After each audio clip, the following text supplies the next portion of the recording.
Hello students, welcome back on my YouTube channel immortal physics. और last class तक हम लोगों ने कर लिया था Coulomb's law in vector form. मेरे ख्याल से वहाँ तक सभी को क्लियर होगा। अब नेक्स्ट एक आपका छोटा सा टॉपिक है force between multiple charges, superposition theorem.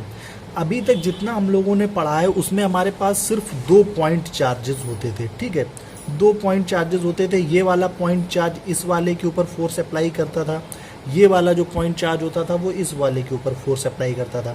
लेकिन अगर नंबर ऑफ पॉइंट चार्जेस आपके 2 से ज़्यादा हों तो फिर हम लोग उसको किस तरीके से सॉल्व करेंगे, फोर्स को किस तरीके से सॉल्व करेंगे, तो फिर हम लोग वहाँ पर क्या करेंगे, सुपरपोजिशन प्रिंसिपल का यूज़ करेंगे।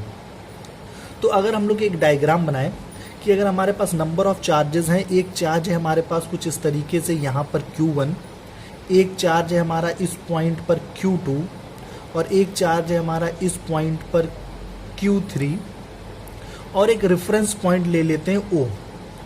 ठीक है, एक हमारे पास रेफरेंस पॉइंट है जिससे हम लोग सारी चीज़ें डिफाइन भी कर सकते हैं। ठीक है, क्योंकि हमारे पास एक रेफरेंस होना बहुत ज़रूरी है। 11th में सभी लोगों ने ये पढ़ा होगा।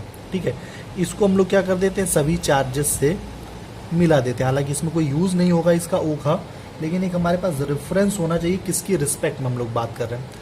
तो मान लीजिए हमारे पास यहाँ पे 3 चार्जेस हैं, एक चार्ज Q1, एक चार्ज Q2, एक चार्ज Q3 है। सिर्फ Q1 Q2 होते तो हमें पता था क्या करना है, Q1 Q3 होते हमें पता था क्या करना है, Q1 Q2 होते हमें पता था क्या करना है। लेकिन अगर इस तरीके से 2 से ज़्यादा चार्जेस हैं तो देखिए हम लोग मानते हैं कि इस Q1 के ऊपर कितना फोर्स लग रहा है। अगर हमको ये कैलकुलेट करना है तो जैसे हम लोग इंडिविजुअल अलग अलग कैलकुलेट करते थे वैसे ही कैलकुलेट करेंगे और उठा के सभी का सम कर देंगे। यही हमारा क्या कहलाएगा, सुपरपोजिशन कहलाएगा। जैसे इस Q1 के ऊपर जो Q2 फोर्स अप्लाई कर रहा होगा और इस Q1 और Q2 के बीच की डिस्टेंस को हम लोगों ने मान लिया R12 और इसके यूनिट वेक्टर को लिख दिया R12 कैप, जो डायरेक्शन बता रहा है फोर्स की। फोर्स की डायरेक्शन हमारी किस तरफ है, इस डायरेक्शन में है। तो हमारे ऊपर जो चार्ज Q1 है उसके ऊपर फोर्स लग रही है, फोर्स ऑन 1 ड्यू टू 2। तो इसको हम लोगों ने कुछ इस तरीके से लिख दिया। इसी तरीके से ये जो हमारा Q3 चार्ज है ये भी इसके ऊपर फोर्स अप्लाई कर रहा है। किस डायरेक्शन में फोर्स अप्लाई कर रहा है, तो इस डायरेक्शन में फोर्स अप्लाई कर रहा है। कितनी फोर्स अप्लाई कर रहा है, तो फोर्स ऑन 1 ड्यू टू 3, तो लिखेंगे फोर्स ऑन 1 ड्यू टू 3। कुछ इस तरीके से हमने लिख दिया। और ये जो इसका यूनिट वेक्टर है जो इसकी डिस्टेंस को पॉइंट कर रहा है वो है हमारा R13 कैप। इसी तरीके से 4th नंबर का पार्टिकल होगा, 5th नंबर का पार्टिकल होगा और हमने माना ये हमारा एक QN चार्ज है। ठीक है, इसकी भी ओरिजिन से हम लोगों ने डिस्टेंस इस तरीके से दिखा दिया। और ये जो हमारा फोर्स अप्लाई कर रहा होगा ये किस डायरेक्शन में अप्लाई कर रहा होगा, कुछ इस डायरेक्शन में इस तरीके से फोर्स अप्लाई कर रहा होगा। और इसकी डिस्टेंस को हम लोगों ने दिखा दिया 1 के ऊपर किस तरफ से, N, और इसको भी यूनिट वेक्टर से रिप्रेजेंट कर दिया। और ये हमारी जो फोर्स लग रही है ये force on 1 due to N। तो इस तरीके से हमको फोर्सेस पता चल गई। तो आपको करना क्या है, सिंपल सा, जो टोटल फोर्स है, टोटल फोर्स आपकी F1 के ऊपर लग रही है वो कितनी होगी, फोर्स ऑन 1 ड्यू टू 2। ठीक है, फोर्स ऑन 1 ड्यू टू 3 और इसी तरीके से ये चलता रहेगा। और force on 1 due to N, सभी फोर्सेस को आप कैलकुलेट कर लीजिए। तो उसके लिए हमारे पास क्या है, कूलम्स लॉ है। तो फोर्स ऑन 1 ड्यू टू 2 आपकी कितनी होगी, तो फोर्स ऑन 1 ड्यू टू 2 कितनी होगी, तो हमारे पास फॉर्मूला होता है 1/4 pi epsilon not Q1 Q2 upon R12 का स्क्वायर और यहाँ पर R12 कैप, क्योंकि हमें से किस में लिखना है, वेक्टर फॉर्म में लिखना है। इसी तरीके से हम लोग लिखेंगे F13 force on 1 due to 3। तो करना कुछ नहीं है, कांस्टेंट लिखिए 1/4 पे एप्सिलॉन नॉट। और अब चार्ज कौन से हो जाएंगे, Q1 और Q3, डिस्टेंस क्या हो जाएगी R13 स्क्वायर और यहाँ पर R13 का कैप। और ये प्रोसेस आपकी इसी तरीके से चलती रहेगी जितने आपके पास पार्टिकल होंगे। यहाँ पर हम लोगों ने n पार्टिकल्स माने हैं, चार्ज पार्टिकल्स। तो F1n इक्वल्स टू आपका हो जाएगा 1/4 pi epsilon not Q1 QN divided by distance क्या हो जाएगी, R1n का स्क्वायर और R1n का कैप। ठीक है, और इन सभी को उठा के अगर हम लोग इसको इक्वेशन नंबर 1 मान लें तो इक्वेशन नंबर 1 में सभी को उठा के हम लोग पुट कर देंगे। तो जब हम लोग सभी को उठा के इक्वेशन नंबर 1 में पुट कर देंगे तो आपका F1 इक्वल्स टू आ जाएगा 1/4πε0 आपका कॉमन हो जाएगा, ब्रैकेट के अंदर Q1 Q2 अपॉन R12 का स्क्वायर और R12 का cap plus Q1 Q3 divided by R13 का स्क्वायर और R13 का कैप और एंड सो ऑन ये चलता रहेगा Q1 QN divided by R1N का स्क्वायर और R1N कैप।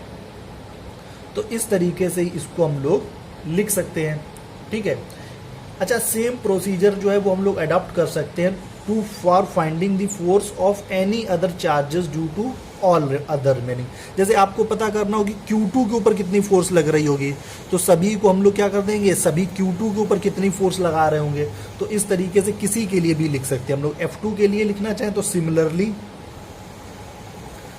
जरूरी नहीं है कि सिर्फ आप Q1 के लिए कैलकुलेट, Q2 के लिए कैलकुलेट करना है तो आपको क्या करना है, सभी चार्जेस को Q2 से मिला देना है। तो उसके लिए आपका क्या बन जाएगा, vector F2 equals to force on 2 due to 1, force on 2 due to 3, force on 2 due to n, और सभी की वैल्यूज हम लोग इस तरीके से लिख देंगे। किस तरीके से लिख देंगे, तो 1/4πε0, तो उसमें भी कॉमन रहेगा। देखो जो 2 1 लिखे हैं तो यही आपके चार्जेस होंगे 2 और 1, और यहाँ पर 2 1 लिखा हुआ है तो यही आपकी क्या होगी, डिस्टेंस भी होगी, R21 का स्क्वायर और R21 कैप। तो उसके लिए आपको कुछ याद नहीं करना है। तो यहाँ पर देखिए 2 और 3 लिखा है तो ये हो जाएगा Q2 Q3 divided by R23 का स्क्वायर और R23 कैप, प्लस यहाँ पर लिखा है 2 और n लिखा है तो ये हो जाएगा Q2 QN, डिस्टेंस कितनी हो जाएगी दोनों पार्टिकल की, 2n स्क्वायर, और जो डायरेक्शन बताएगा वो है R2n कैप।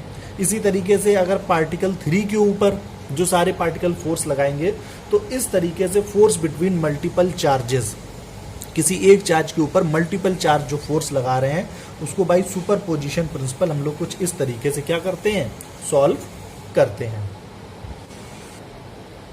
नेक्स्ट टॉपिक है हम लोगों का कॉन्सेप्ट ऑफ इलेक्ट्रिक फील्ड, और ये आपका काफ़ी इंपॉर्टेंट है तो इसको बड़े अच्छे से समझिएगा। मान लीजिए स्पेस में हमारे पास एक चार्ज है Q, ठीक है, और उस चार्ज के पास एक दूसरा चार्ज हम लोग लेके आते हैं Q0। तो जब आप इस Q के पास इस Q0 चार्ज को, ये यहाँ पर फिक्स है, Q0 चार्ज को हम लोग जब इसके पास लेके आएंगे तो ये जो Q0 चार्ज है, या तो ये किसका, इसमें अट्रैक्शन होगा इस चार्ज की तरफ, मीन्स इन दोनों के बीच जो फोर्स काम करेगा वो तो या तो अट्रैक्शन का फोर्स काम करेगा या फिर वो फोर्स किसका काम करेगा, रिपल्सन का। अगर ये पॉजिटिव होगा और ये टेस्ट चार्ज हमारा कैसा होता है, पॉजिटिव होता है, तो ये कैसा फोर्स महसूस करेगा, रिपल्सिव फोर्स, ये दूर की तरफ हटेगा। और अगर ये वाला चार्ज हमारा निगेटिव चार्ज होगा तो ये टेस्ट चार्ज कैसा फोर्स एक्सपीरियंस करेगा, अट्रैक्शन का फोर्स। तो ये जो फोर्स एक्सपीरियंस कर रहा है ये किसकी वजह से फोर्स एक्सपीरियंस करता है, टेस्ट चार्ज की वजह, टेस्ट चार्ज तो हम लोग बोलते हैं वो किसकी वजह से, electric field due to Q, क्योंकि Q जो है वो क्या जनरेट करता है, अपनी एक इलेक्ट्रिक फील्ड जनरेट करता है, और वो इलेक्ट्रिक फील्ड करती क्या है, उस फील्ड के अंदर जो भी दूसरा चार्ज आएगा उसके ऊपर क्या कराएगी, फोर्स अप्लाई करेगी। तो इलेक्ट्रिक फील्ड क्या होती है, तो इलेक्ट्रिक फील्ड किसी भी चार्ज के चारों तरफ का वो रीजन होता है, वो क्षेत्र होता है जहाँ पर कोई दूसरा चार्ज क्या करता है, फोर्स को एक्सपीरियंस करता है, और वो फोर्स आपका कैसा होगा, अट्रैक्टिव भी हो सकता है और वो आपका कैसा हो सकता है, रिपल्सिव भी हो सकता है। एक चीज़ आपको याद रखनी है कि ये जो टेस्ट चार्ज होगा इसको हम लोग बोलेंगे टेस्ट चार्ज, ठीक है, नाम याद रखिएगा, ये आगे काफ़ी यूज़ होगा। और इसको बोलेंगे हम लोग सोर्स चार्ज। और जो सबसे इंपॉर्टेंट चीज़ आपको याद रखनी है, ये टेस्ट चार्ज आपका बहुत छोटा होगा, इसकी हम लोग मान के चलेंगे, हालांकि ऐसा हो नहीं सकता, हम लोग मान के चलेंगे इसकी अपनी कोई फील्ड नहीं होगी, क्योंकि अगर देखिए इसकी अपनी फील्ड होगी तो ये फील्ड इस तरफ जनरेट करेगा, ये वाला चार्ज फील्ड इस तरफ जनरेट करेगा, ये इस तरफ फील्ड जनरेट कर रहा है, तो नेट फील्ड जो होगी वो आपकी क्या हो जाएगी, कम हो जाएगी। तो इसलिए ये कोई भी फील्ड जनरेट नहीं करेगा। तो जो भी फोर्स ये एक्सपीरियंस कर रहा होगा वो किसकी वजह से एक्सपीरियंस कर रहा होगा, सिर्फ और सिर्फ इसकी फील्ड की वजह से। तो ये आपको याद रखना है concept of electric field. Next is intensity of electric field. Electric field जो अभी हम लोगों ने समझा था कि ये इलेक्ट्रिक फील्ड है जो फोर्स लगाती है, उस फील्ड की इंटेंसिटी कितनी होगी। तो देखिए इसको समझते हैं। हमारे पास एक सोर्स चार्ज है Q और एक हमारे पास ये क्या है, और ये जो सोर्स चार्ज है ये क्या करता है, अपनी फील्ड जनरेट करता है। और इस फील्ड में जब कोई टेस्ट चार्ज आता है तो उसके ऊपर क्या लगती है, फोर्स लगती है। वो फोर्स आपकी अट्रैक्टिव भी हो सकती है और वो फोर्स आपकी रिपल्सिव भी हो सकती है। तो इस फील्ड के अंदर ये जो चार्ज फोर्स एक्सपीरियंस कर रहा है, ये जो यूनिट पॉजिटिव चार्ज है जिसको हम लोग क्या बोलते हैं, टेस्ट चार्ज भी बोलते हैं। तो ये जो इस फील्ड के अंदर फोर्स एक्सपीरियंस कर रहा है, इसको अगर आप डिवाइड कर दें उस पॉजिटिव चार्ज से, तो फोर्स पर यूनिट चार्ज ही आपकी क्या कहलाती है, इंटेंसिटी ऑफ इलेक्ट्रिक फील्ड कहलाती है। तो मींस ये जो क्यू नॉट टेस्ट चार्ज है, इस पॉइंट पर ये कितनी इंटेंसिटी फील कर रहा होगा, तो कितनी इंटेंसिटी फील कर रहा होगा, तो ये वाला चार्ज इस टेस्ट चार्ज के ऊपर कितनी फोर्स अप्लाई कर रहा है, डिवाइडेड बाय ये जो हमारा यूनिट चार्ज है, जो पॉजिटिव यूनिट चार्ज है, यूनिट पॉजिटिव टेस्ट चार्ज है, उससे आप डिवाइड कर दीजिए। तो इस पॉइंट पर इलेक्ट्रिक फील्ड की इंटेंसिटी कितनी होगी, या फिर ये चार्ज कितनी इंटेंसिटी फील्ड की एक्सपीरियंस कर रहा होगा, वो हमारी क्या हो जाएगी, कैलकुलेट हो जाएगी। तो इंटेंसिटी ऑफ इलेक्ट्रिक फील्ड क्या होती है, इलेक्ट्रिक फील्ड के अंदर जो हमारा टेस्ट चार्ज होता है वो जितनी फोर्स एक्सपीरियंस कर रहा होता है उसको आप डिवाइड कर दीजिए किससे, क्यू नॉट से, तो वो हमारा कहलाता है इंटेंसिटी ऑफ इलेक्ट्रिक फील्ड। और आपको याद रखना ये कैसी क्वांटिटी होती है, एक वेक्टर क्वांटिटी होती है। फोर्स हमारी एक वेक्टर क्वांटिटी होती है, चार्ज हमारी स्केलर क्वांटिटी होती है, और जो हमारी इलेक्ट्रिक फील्ड है वो भी हमारी कैसी क्वांटिटी होती है, वेक्टर क्वांटिटी होती है। और इसकी डायरेक्शन कौन सी होगी, तो जो फोर्स की डायरेक्शन होगी, जिस तरफ फोर्स लग रही होगी, जिस तरफ फोर्स लग रही होगी उसी तरफ क्या होगी, इलेक्ट्रिक फील्ड की भी आपकी डायरेक्शन होगी। तो ये चीज आपको याद रखनी है। अब कुछ पॉइंट्स हैं कि जैसे इंटेंसिटी ऑफ इलेक्ट्रिक फील्ड को ही हम लोग शॉर्ट में क्या बोलेंगे, इलेक्ट्रिक फील्ड बोलेंगे। मींस इतना बड़ा टर्म ना बोल के जो हमारा इंटेंसिटी ऑफ इलेक्ट्रिक फील्ड है, अगर आप कहीं पर वर्ड यूज हो रहा है इलेक्ट्रिक फील्ड की, इस पॉइंट पर इलेक्ट्रिक फील्ड इतनी है, तो इसका मतलब हम लोग इंटेंसिटी ऑफ इलेक्ट्रिक फील्ड की ही बात कर रहे हैं। दूसरा पॉइंट जो हम लोगों ने टेस्ट चार्ज लिया है, जो टेस्ट चार्ज जो हमारा क्यू नॉट है, ये हमारा नेग्लेजिबल है कंपेयर टू किससे, सोर्स चार्ज क्यू से, ठीक है। लेकिन आपको याद रखना है कि इस क्यू नॉट की जो वैल्यू होगी वो 1.6 इंटू 10⁻⁻19 कूलम से कम नहीं हो सकती। अब बहुत छोटा है तो इसका मतलब ये नहीं कि ये है ही नहीं, इसकी जो वैल्यू होगी वो कितनी होगी, क्योंकि इससे छोटा आपका चार्ज नहीं हो सकता। तो 1.6 इंटू 10⁻⁻19 कूलम। और अगर चार्ज नहीं होगा, अगर आप कह दोगे कि इससे छोटा होगा या फिर चार्ज नहीं होगा, तो वो इसकी वजह से इस फील्ड को एक्सपीरियंस नहीं करेगा। तो यहाँ पर हमें एक चार्ज चाहिए, तो वो चार्ज सबसे छोटा होना चाहिए। तो सबसे छोटा होगा तो वो आपका कितना होगा, इतना होगा। नेक्स्ट पॉइंट, ये जो चार्ज है ये कितनी फोर्स एक्सपीरियंस करता है इलेक्ट्रिक फील्ड के अंदर, तो उसका जो फॉर्मूला निकल के आएगा, अगर हम लोग यहाँ से बनाएं तो F इक्वल्स टू हमारा क्या बन जाएगा, Q इंटू ई। कोई भी चार्ज अगर Q है और वो किसी इलेक्ट्रिक फील्ड में है तो उसके ऊपर कितनी फोर्स लग रही होगी, तो वो फोर्स आपकी लग रही होगी F equals to Q into E. मेरे ख्याल से ये बात सभी को यहाँ पर समझ में आ रही होगी। और अगर हम लोग इस इलेक्ट्रिक फील्ड की बात करें या फिर इंटेंसिटी ऑफ इलेक्ट्रिक फील्ड की यूनिट की बात करें, तो देखिए इसका जो फॉर्मूला है वो है आपका E equals to F divided by Q naught. तो फोर्स की यूनिट होती है आपकी क्या, न्यूटन, और चार्ज की यूनिट आपकी क्या होती है, कूलम। तो ये जो आपकी यूनिट बन जाएगी, ये बन जाएगी न्यूटन पर कूलम, न्यूटन पर कूलम। इसकी एक यूनिट और होती है और वो होती है आपकी वोल्ट पर मीटर। वो जब हम लोग पोटेंशियल वाला चैप्टर पढ़ेंगे तब देखेंगे कि किस तरीके से ये वाली हमारी यूनिट बनती है, वोल्ट पर मीटर। लेकिन अभी आपको क्या याद रखना है, न्यूटन पर कूलम। अगर हम लोग इसकी डायमेंशन की बात करें कि इसकी डायमेंशन क्या होगी, तो अगर हम लोग इसकी डायमेंशन की बात करें तो देखिए इसकी डायमेंशन क्या होगी। डायमेंशन का फॉर्मूला अगर हम लोग बनाएं तो पहले तो हमने लिखा कि E जो है वो किसके बराबर है, F डिवाइडेड बाई Q के बराबर है। और F फोर्स का डायमेंशनल फॉर्मूला होता है mLT की पावर -2। फोर्स हम लोगों ने कैसे बनाया है, तो मास इनटू एक्सेलरेशन। और चार्ज हमने कैसे बनाया है, तो चार्ज का फॉर्मूला क्या होता है, अगर आपको याद हो तो हम लोग करंट जो होता था वो होता था चार्ज डिवाइडेड बाई टाइम। तो अगर हम लोग यहाँ से चार्ज देखें तो वो क्या हो जाएगा, करंट इनटू टाइम। और करंट हमारा एम्पियर में, टाइम हमारा सेकंड में।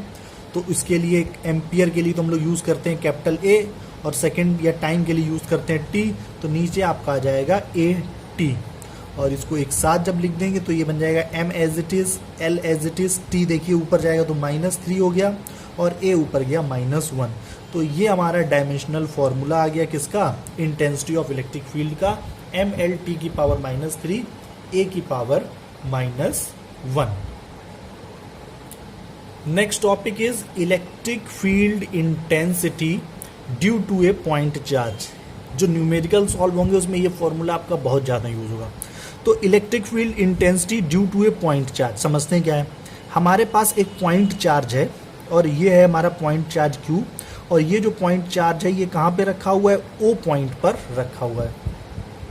आपको बताना है कि यहाँ पर हमारे पास एक पॉइंट P है और इस पॉइंट P पर हमारा एक टेस्ट चार्ज रखा हुआ है Q0। तो ये जो हमारा एक हमारे पास सोर्स चार्ज है जिसको हम लोगों ने बोला है +Q, ये इसके ऊपर कितनी फील्ड लगा रहा होगा, या फिर हम लोग बोलें ये जो Q0 है इसके ऊपर इलेक्ट्रिक फील्ड की इंटेंसिटी कितनी होगी, ये कितनी फील्ड को एक्सपीरियंस कर रहा होगा, या फिर बोलें कितनी फोर्स को एक्सपीरियंस कर रहा होगा अगर इन दोनों के बीच की जो डिस्टेंस है वो डिस्टेंस हमारी कितनी हो, स्मॉल r हो। तो हमको पता है कि ये वाला जो हमारा सोर्स चार्ज है ये इस टेस्ट चार्ज के ऊपर जो फोर्स लगा रहा होगा उस फोर्स का फॉर्मूला आपको पता है कितना होता है, कूलम्स लॉ से 1/4 पाई एप्सिलॉन नॉट। अगर इसके मीडियम के बीच में क्या है, एयर है, और अगर कोई मीडियम है तो इसके लिए हम लोग डाइलेक्ट्रिक कांस्टेंट का मल्टीप्लाई कर देंगे k, और फॉर्मूला पूरा बन जाएगा Q0 divided by r square. और इंटेंसिटी का फॉर्मूला हम लोगों ने पढ़ा है कि E इक्वल्स टू क्या होता है, F डिवाइडेड बाई Q0। इस F की वैल्यू को हम लोग यहाँ पर क्या कर देंगे, पुट कर देंगे। तो देखिए जब इसको हम लोग पुट करेंगे तो 1/4 pi epsilon naught k Q0 divided by r square, और हम लोगों ने Q0 नीचे डिनोमिनेटर में क्या रहता है, Q0। तो देखिए Q0 से Q0 आपका कैंसिल आउट हो जाएगा, और E की जो आपकी वैल्यू निकल के आएगी वो निकल के आएगी 1/4 pi epsilon naught k Q/r square, और इसकी जो यूनिट होगी वो आपकी क्या होगी, न्यूटन पर कूलम। तो ये बहुत इंपॉर्टेंट फार्मूला है। इलेक्ट्रिक फील्ड अगर किसी पॉइंट पर आपको निकालनी होगी, और न्यूमेरिकल में ये बहुत होगा, किसी पॉइंट पर आपको इलेक्ट्रिक फील्ड निकालनी होगी, आपको सोर्स चार्ज दिया होगा और जिस पॉइंट पर इलेक्ट्रिक फील्ड निकालनी है वो डिस्टेंस आपको दी होगी, तो आप फॉर्मूला कौन सा अप्लाई करोगे, E equals to 1/4 pi epsilon naught k Q divided by r square. Concept क्या है कि हमारे पास सोर्स चार्ज है, एक टेस्ट चार्ज है, जिस पॉइंट पर आपको इलेक्ट्रिक फील्ड निकालनी है, जो चार्ज हमारा फील्ड एक्सपीरियंस कर रहा है, तो इन दोनों के ये वाला चार्ज इसके ऊपर फोर्स लगा रहा होगा, आप वो फोर्स कैलकुलेट कर लीजिए और उस फोर्स को आप कहाँ पर पुट कर दीजिए, जो इंटेंसिटी ऑफ इलेक्ट्रिक फील्ड का फॉर्मूला होता है उसमें पुट कर दीजिए। तो Q0 से Q0 कैंसिल आउट हो जाएगा, आपका फॉर्मूला आ जाएगा Q divided by 1/4 pi epsilon not Q divided by r square. अब देखिए, अब हमको एक नेक्स्ट चीज देखनी है कि अगर मान लीजिए जो मीडियम की अभी मैं बात कर रहा था, अगर वो आपका मीडियम कैसा हो, एयर हो, तो मीडियम अगर आपका एयर होगा तो उस एयर के मीडियम के लिए आपको क्या कर देना है, k की वैल्यू, या फिर वैक्यूम हो तो k की वैल्यू को आपको क्या कर देना है, 1 कर देना है। तो ये जो हमारा फॉर्मूला, इसमें जब 1 कर दोगे तो आपकी E की वैल्यू कितनी निकल के आ जाएगी, E की वैल्यू निकल के आ जाएगी 1/4 पाई एप्सिलॉन नॉट। आपको याद रखना है जो k होता है वो आपका 1 होता है किसके लिए, फॉर एयर और वैक्यूम, या फिर इसको हम लोग फ्री स्पेस भी बोलते हैं। तो ये फॉर्मूला हमारा कुछ इस तरीके से बन जाएगा। और आपको पता है कि 1/4 पाई एप्सिलॉन नॉट की वैल्यू कितनी होती है, तो 9.0 इंटू 10⁹ न्यूटन मीटर स्क्वायर पर कूलम स्क्वायर होती है। तो ये हमारा फॉर्मूला बन जाएगा कुछ इस फॉर्म में, अगर हम लोग लिख दें 9 into 10⁹ Q into r square. अगर हम लोग इसको देखो वेक्टर फॉर्म में लिखना है, तो वेक्टर फॉर्म में लिखने के लिए कुछ नहीं करना है, आपको देखो यहाँ पर कैप लगा देना है, वेक्टर का साइन लगा देना है, vector E 1/4 pi epsilon naught as it is Q/r square as it is. यहाँ पर बस आपको r कैप का मल्टीप्लाई कर देना है। r कैप का मल्टीप्लाई क्यों कर रहे हैं, अगर आपको ये समझ में नहीं आ रहा है तो मैंने जो एक टॉपिक का बनाया था Coulomb's law in vector form, वो वाला आप वीडियो देखिएगा तो आप समझ जाएंगे कि डायरेक्ट हम लोगों ने आर कैप का मल्टीप्लाई कर दिया है, तो इसका मतलब क्या है। तो जो हमारा आर कैप है वो क्या है, यूनिट वेक्टर है, और ये करता क्या है, pointing from the source charge towards the test charge. ये डायरेक्शन हमारी बताता है सोर्स चार्ज से किस तरफ, जो हमारा टेस्ट चार्ज है उस तरफ क्या करता है, पॉइंट करता है डायरेक्शन को।